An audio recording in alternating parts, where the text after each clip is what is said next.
നമസ്കാരം. മലയാളി വാർത്ത ഇൻഡപ്തിലേക്ക് സ്വാഗതം. മഴയാണ്, കൊടും മഴയാണ്.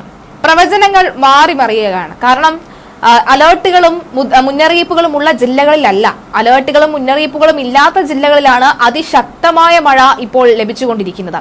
അതുകൊണ്ട് തന്നെ എല്ലാ ജില്ലകളിലെ ആളുകളും പുറത്തിറങ്ങുമ്പോൾ, പ്രത്യേകിച്ച് ഇന്ന് അവധി ദിവസമല്ല, സ്കൂളുള്ള ദിവസവും കൂടിയാണ്. അതുകൊണ്ട് തന്നെ എല്ലാ ജനങ്ങളും ജാഗ്രത പാലിക്കുക, കൃത്യമായി തന്നെ മുന്നോട്ട് പോകാൻ ശ്രമിക്കുക. കാരണം മഴ ഏത് നിമിഷവും വരാം. കാരണം ചെറിയ തോതിലല്ല, അതിശക്തമായ മഴ തന്നെയാണ് ലഭിച്ചുകൊണ്ടിരിക്കുന്നത്. ന്യൂനമർദ്ദത്തിന്റെ സ്വാധീന ഫലമായാണ് സംസ്ഥാനത്തെ വിവിധ ജില്ലകളിൽ ശക്തമായ മഴയ്ക്ക് സാധ്യതയുണ്ട് എന്ന് കേന്ദ്ര കാലാവസ്ഥാ നിരീക്ഷണ കേന്ദ്രം മുന്നറിയിപ്പ് നൽകിയത്. അത് തീർച്ചയായും മുന്നറിയിപ്പ് ശരിയാവുകയാണ്. ശക്തമായ മഴ തന്നെയാണ് ലഭിക്കുന്നത്.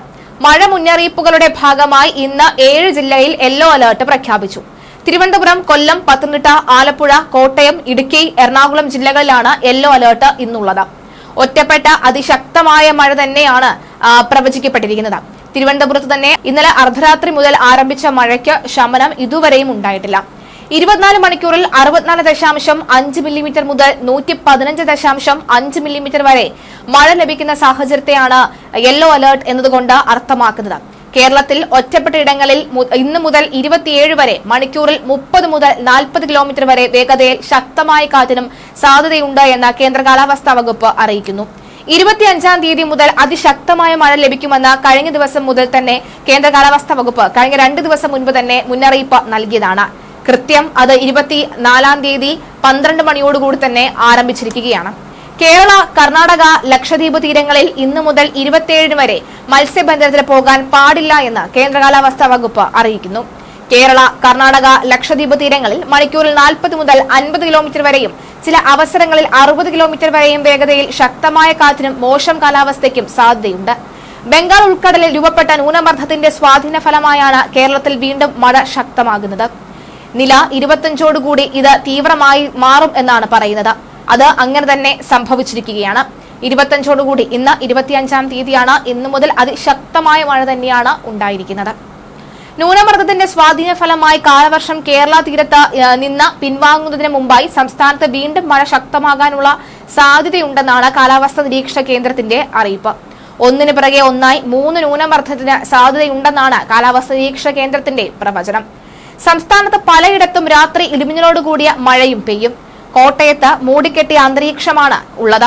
തിരുവനന്തപുരം, കൊല്ലം, ആലപ്പുഴ, കോട്ടയം, എറണാകുളം, തൃശൂർ, മലപ്പുറം, കോഴിക്കോട്, കണ്ണൂർ, കാസർഗോഡ് ജില്ലകളിൽ ഒറ്റപ്പെട്ടിടങ്ങളിൽ ഇടിമിന്നലോടുകൂടിയ നേരിയ ഇടത്തരം മഴയ്ക്കും മണിക്കൂറിൽ 40 കിലോമീറ്റർ വരെ വേഗതയിൽ ശക്തമായ കാറ്റിനുമാണ് ഒറ്റപ്പെട്ടിടങ്ങളിൽ നേരിയ മഴയ്ക്കും സാധ്യതയുണ്ടെന്നുമാണ് കേന്ദ്ര കാലാവസ്ഥാ വകുപ്പ് അറിയിക്കുന്നത്.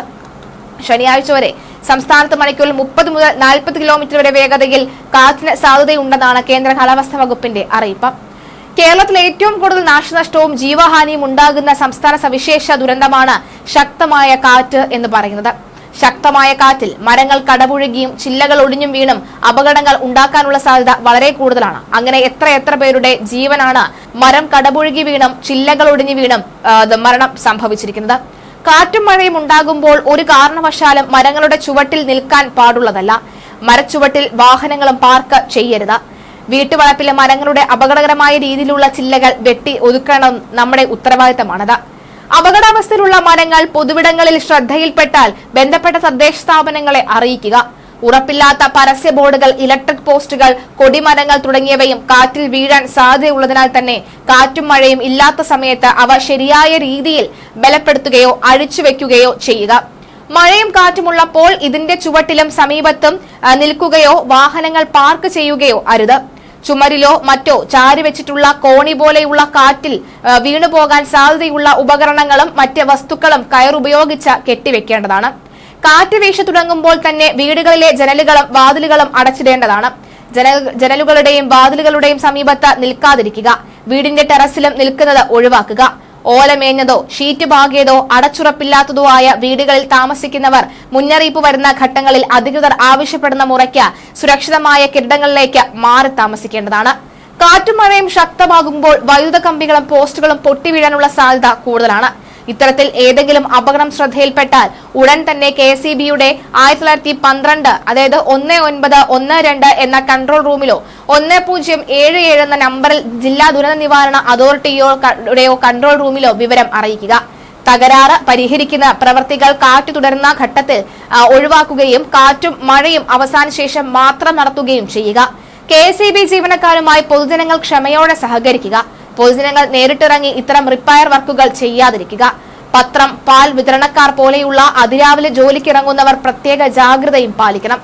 വഴികളിലെ വെള്ളക്കെട്ടുകളിലും മറ്റും വൈദ്യുത ലൈന് പൊട്ടി വീണിട്ടില്ല എന്ന് ഉറപ്പാക്കാൻ ശ്രമിക്കണം.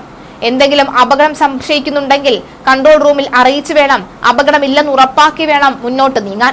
കൃഷിയിടങ്ങളിൽ കൂടി കടന്നുപോകുന്ന വൈദ്യുത ലൈനുകളും സുരക്ഷിതമാണ് എന്ന് പാടത്ത് ഇറങ്ങുന്നതിന് മുൻപേ ഉറപ്പുവരുത്തുക. നിർമ്മാണ ജോലികൾ ഏർപ്പെടുന്നവർ കാറ്റും മഴയും ശക്തമാകുമ്പോൾ ജോലി നിർത്തിവെച്ച് സുരക്ഷിതമായ ഇടത്തേക്ക് മാറിയും നിൽക്കണം. എന്തായാലും മഴ നമ്മൾ വിചാരിക്കുന്ന പോലെയല്ല, കൂടുതൽ ശക്തമാവുകയാണ് മണിക്കൂറുകൾ പിന്നിടുമ്പോൾ.